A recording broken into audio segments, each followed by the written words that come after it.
Bienvenidos, Fright fans, and welcome to the horror show. I'm Jaime and Fuego. Luis Hernandez. And we are together to do a little bit of bromance and talking about a film that I brought this dude in blind to see. Knew nothing about, never saw a trailer, never heard of it. Yeah, and he's all like, come see it with me. And I'm it's like, at the all right. local art house cinema. It'll be a great time. We'll have a beer. We'll watch this, as they described it, a black metal... like a black metal fairy tale, which... little bit of an exaggeration, trying to Yes. get butts in the seats, I think. But yeah, we got to sit down and watch November, which was based on an Estonian fairy tale novel from it's been very popular for the last 20 years. I believe it's called Pipe.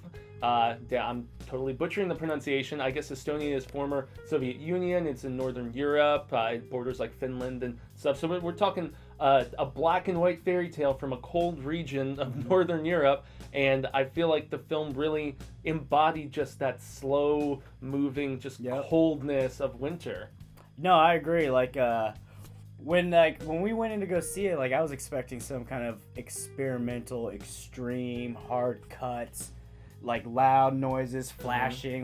Someone's like, "Hey, you want to go see an expressionist type of foreign film? It's black and white." That's what I was expecting, but it was completely something that was not that. Yeah, and I feel like the trailer almost in some ways misrepresented it, as did a lot of the coverage I saw on Disgusting, Daily Dead, all those big sites that I consult constantly for horror news. We did a reaction here on the channel, and it was cut together very quickly. It was only about a minute or so, and it gave me kind of a different impression, although it did show some of the just slightly silly, weird sensibilities that came out in this film from time to time. So what we always do here in the horror show is we cover overall impressions, we hit story, we hit acting, we hit visual effects and music. And so overall impression, I enjoyed this movie quite a bit, even though it didn't end up being what I was expecting. It was much more of a linear and kind of traditional tale that we've seen done before, but I guess fairy tales often are, right? You know, they're just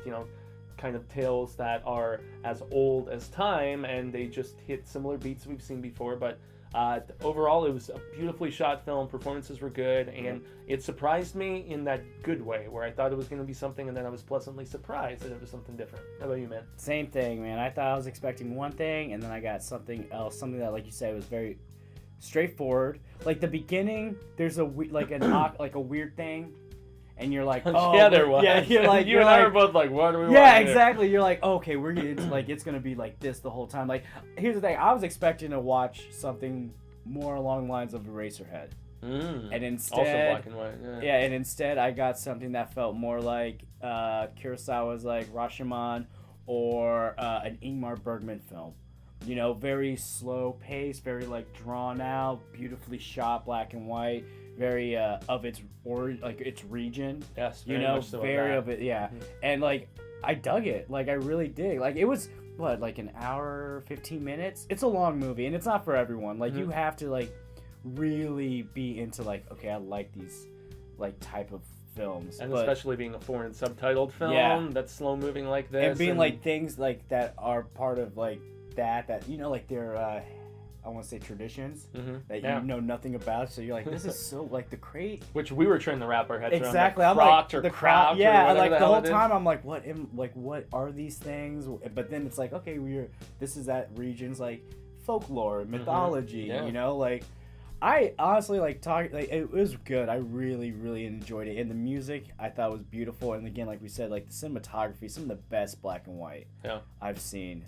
It was beautifully shot. Damn right it was. So if we're gonna hit story, it's kind of like a star-crossed lover. One person loves one person, and that person loves another person. That's what it really boils down to, without spoiling anything. And you don't really get that vibe, at least initially. Initially, it lays the groundwork of this weird, very impoverished period piece town, but we don't necessarily know quite when. Yeah. You know, they give a couple implications. I was thinking maybe late 1800s, early 1900s, but you see the division between the super poor and between the baroness and the German overlords versus the peasants and stuff.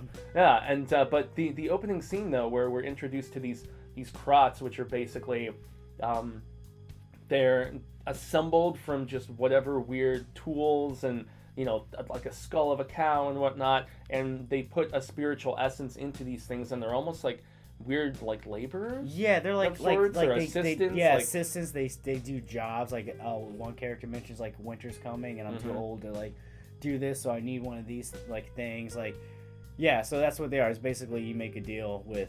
What is it, the devil? He was like a crossroad demon almost kind of thing. If I'm gonna make like the Robert Johnson / oh god, I guess the supernatural reference. I have to go there. But you like make a blood pact with this being, and he was funny. Yeah, he was like he weird, was but so funny animated. in that weird, creepy kind of way. Yeah. And then like he basically gives you a soul for a soul. And that's how it is. Like you basically sell your soul to the devil. But it's funny because like we're talking about like it's very like I said, it's fairy tale like. So like it's a lot about love and death. Yeah. Death and love were like the two like themes I felt of this movie. The deepest, absolutely. That's what they really focus on. And it was beautiful. It was sad and very poetic. Very poetic at some moments, but yeah. Yeah, and I mean something that you do see in the trailer that we did the reaction here for is the fact that this peasant girl who loves another peasant boy, they've kind of grown up together and stuff, and he's the one who has the eyes on somebody who is of a higher social level than him without spoiling a lot and anything.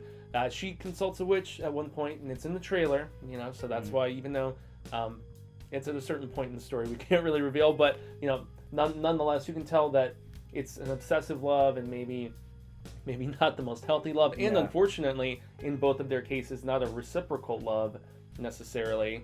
So yeah, that's we can't really mention too much beyond that. And if we're gonna jump into just the acting, I thought the performances were earnest and they were pretty believable, which I guess is and also quirky in certain cases, like with the demon guy that we were talking about, the witch too. Like some of the things that she had to say when she told the love spell to that one guy. Like it's funny because like there were moments where like we laughed, but it's not a funny movie. No, you just laugh it out like just like that like delivery of a line or whatever that sentence they said. You're like, what? That's weird. Why would they say that? There was a weird quirkiness to some of the performances, which actually gave it.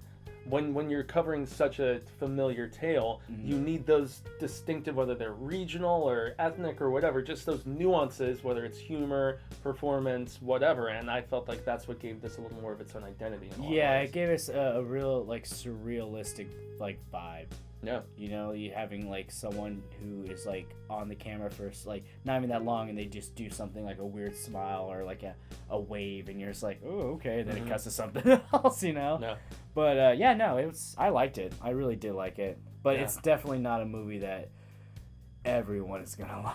No, not at all. There's a lot of other people who are on this particular program that I'm pretty positive would really not like this movie. Yeah. But I think that even they would appreciate maybe not performances as much. I feel like the story would be a thing, but I do feel like some of the fellow co-hosts here that we have disagreements with every now and then, I do think they would appreciate just the look of this film because just how beautifully all of these just rural shots of forest and stuff, and especially when we see some snow later on in the film, there was just that like smoke and fog, like just like the whole town or like little village almost felt like it was covered in smoke at times. And I still do feel like that there were some visual cues that I didn't necessarily understand, like with I couldn't tell if it was like a character morphing into an animal in a few particular scenes, and I wasn't sure, and it never gives confirmation. It just leaves you to speculate. It's a film that doesn't, even though the main story is pretty straightforward, there's a lot of other nuances, like I was saying, where you're left to kind of connect the dots and try to figure out what sort of it's definitely subtext or just visual allegory or analogy they were trying to do. It's definitely like when it comes to like the technical stuff, like it doesn't rely too much on anything that you've seen now. Like it's basically all cuts. Yeah, and so it's all practical too. It's all I don't practical. think there was any CGI. There wasn't like film. If you talk about actually, no, maybe with there was one moment. There was that one moment where I was like, okay, I think that might have been. But But that's the black thing, it and was white helps to hide yes, some of that there was only, very well. only one moment for that. Everything else felt like it was old school shooting. Mm-hmm. You know, it felt like an older film. And honestly, it even makes you wonder if they could have done that effect that we don't want to spoil with stop motion instead, as opposed to maybe a little CGI augmentation. I mean, I think there was definitely some CG in that moment. That a was the little bit, one a moment little that I was like, okay, Yeah. if the black and white covers it, but it's It definitely still looked not good, practical. and it gave it that fantastical fairy tale aspect to it. Yeah. I think was anytime we saw those particular things on screen from time to time. So yeah, I mean, beautiful looking film, right? Yes. And I think that's something nobody could deny. Yeah. At least as far as and not as insane. Like I Mhm. really kind of, I have to say, I like I said, going in there, I was expecting this like kind of hard razor, fucking just in your face type thing, but like I was kind of enjoyed the fact Antichrist levels of violence. yeah, man. but I enjoyed the fact that it was like somber and earnest and slow pacing and kind of like it. I don't know. It kind of gave you time to like register like the emotion Yeah. that was happening in the story. You know, like, it didn't just like throw it at you. Kind of just like let it seep in a bit and like follow the characters and like the events that were going on in this little town of like these peasants. Yeah. It was really good. Yeah, it and was that's different, definitely different. Yeah, and that's another thing where I got to say, I felt like all of the costume design and whatnot, like the peasants wearing like straight up rags, like it looked like a potato bag or something that the main girl was wearing for most of the movie. It was supposed to be like a dress type thing, but it was just like a bag that she put on and string to tie it up, and that was about it. But also when you see just the beauty of where the rich German kind of overlords lived, and just almost like a borderline castle type thing, and some of the costume design for them with everything from the hats to the beautiful high-waisted pants that looked, everything looked awkward, but it was beautiful. Yeah, it was definitely. I wish I knew period specific based on when this, but we can speculate all we want. So yeah, I mean, from costuming to the look of the film to the cuts and some of the shots and stuff were great. I guess if we're gonna jump into the last thing being the music, I felt like it was gothic at times. It was also kind of modern, well, semi-modern maybe. It had some 80s-y type tinges to some of the stuff. We didn't hear like a ton of like I guess keyboardy type, a lot of more stuff, strings, more like it continued with the gothic vibe, and it really helped to set that. And I mean, sound design was good too, especially, I mean, some of the scenes of like people trying to cross rivers and in this freezing cold atmosphere, and just just hearing the lightness of breath, and just seeing the cold, and like asking characters, are you cold? And no, I'm okay. And just you can hear kind of the panting and whatnot, and who knows what the elevation is there or whatever. But yeah, this was a very technically sound film, I guess is what I'm trying to get at. So no, it was a tight film. Like, it was like, again, like even if story or pacing you might not agree with, this movie, like, whoever put it together, like, they know their stuff. Like technique and all that, like, they know what they were doing. Like we were talking about sound, like every time someone walked on like leaves and all that crunching kind of like over, like, was a lot louder than normal. Like, it was, the sound design in this movie is really, really good. Yeah, it definitely placed you right there in this forest with these characters that are just trying to rationalize wanting something that you presumably can't have.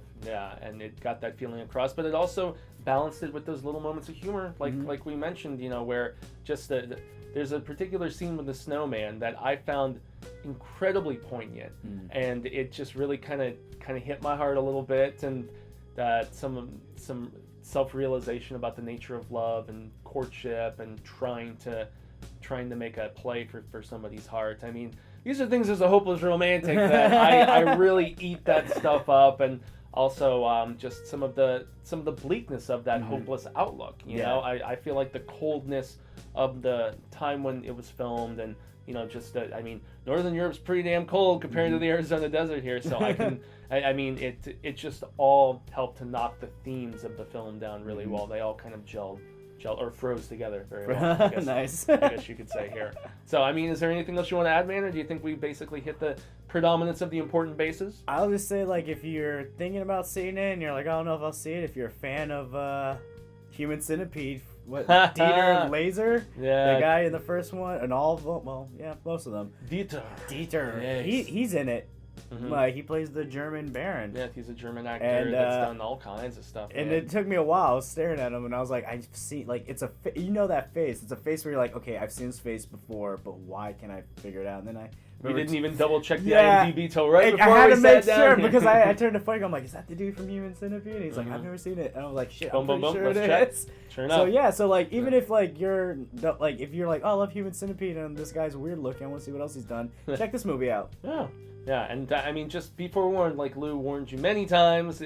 This is not a film for anybody. This is not a film probably for most of the co-hosts here on the show, but it was one that we found a lot to appreciate with, and I think we can agree on that. Yeah. Yeah, hells yeah. So I can extend a grande gracias for all of you tuning into this film. It was just like a 1 week only kind of thing here. I know it was released in 2017 overseas, presumably in various parts of Europe, so I don't know what the VOD availability is or anything like that, but I advise you guys to, whether it's on the American Festival circuit or we'll probably try to report once it becomes available on VOD, but yes, keep your eye out for November here in North America. I've been Jaime and Fuego. You know, you can find me on here all the time. Thanks for being on, man. Luis Hernandez, I was about to do sign off. Have to make sure to check out the TeePublic, which you can find some links and information to down on the bottom. If you haven't done it before and you're just stumbling upon this video because you're like German or Estonia, I have to maintain this. European art house horror that's less on the horror side, more on the fantasy, surreal, dramatic side. Definitely check this out and like, share, subscribe, and ring that little bell. Ring a bell. And so you can get updates on all of the new content. So once again, I've been Jaime Fuego. Luis Hernandez. Sam Rizzle, man. Thanks for joining me. And remember, peeps, stay scared.